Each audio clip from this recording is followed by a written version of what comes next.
Most people heard the dogs and cats comment by Deion Sanders during this interview and thought it was just jargon, something said in passing after a bad loss. But after a second blowout in 2 weeks, nothing about this moment was casual. By the time this question is asked, Deion Sanders has already taken full responsibility. He's protected his players, absorbed the criticism, and made it clear the loss is on him.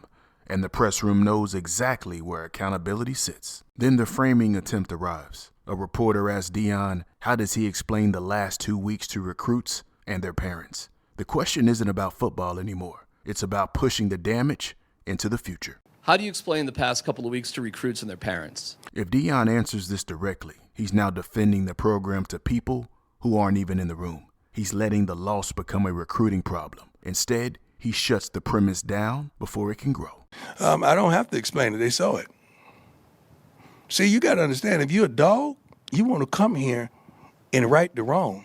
If you're a cat, you look at the scoreboard and you run. Which one are you, a dog or a cat? Exactly. Let's go.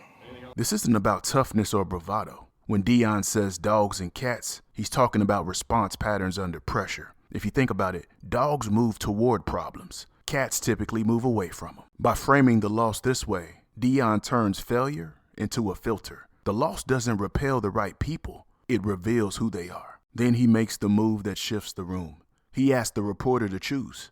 In that moment, the reporter isn't analyzing anymore. He's been pulled inside Deion's frame. The power shift happens in the pause that follows. There's no laughter, just a break in rhythm. Control changes hands quietly. Which one are you, a dog or a cat? Exactly.